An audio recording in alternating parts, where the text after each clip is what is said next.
So we talked about in the past third nerve palsy, and today I just want to tell you a little bit about an incomplete third nerve palsy.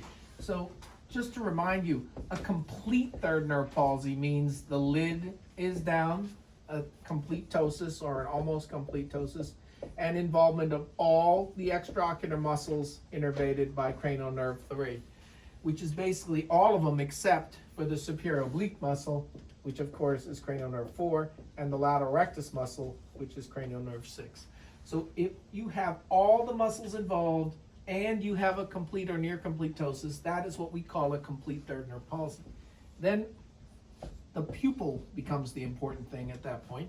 And if you have pupil sparing or pupil involvement, that is going to help dictate whether this person has a higher or lower likelihood of an aneurysm.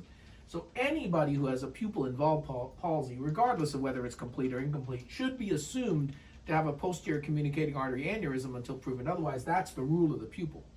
And if it's a negative pupil, a totally normal pupil, but it's a complete palsy and in isolation in a vasculopathic patient, that's extremely likely to be small vessel ischemia.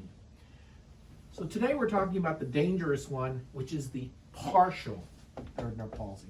And there's two ways that this can be partial as opposed to complete. The partial palsy can be partial because the pupil is slightly bigger, or the pupil is slightly less reactive, or the pupil's had surgery on it for cataract surgery, or 10 million other reasons why your pupil could be not completely normal.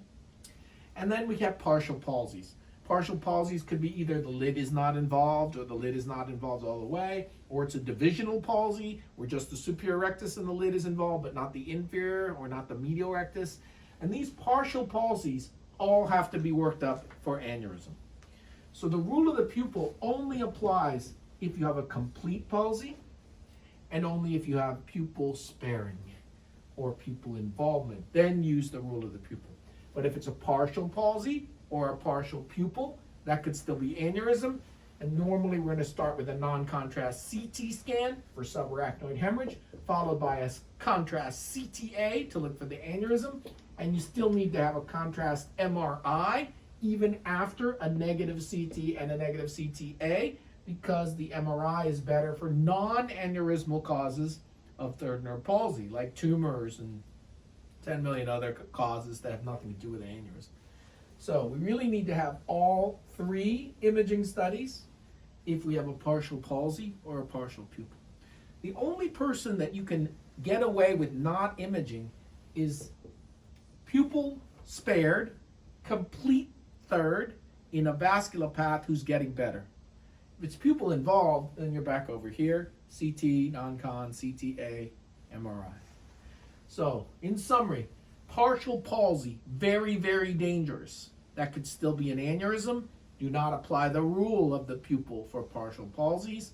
And my standard workup, non-contrast CT of head, followed by contrast CTA in the same sitting, followed by a contrasted MRI head and orbit with gadolinium if the CT-CTA is negative for all partial palsies and all partial pupils.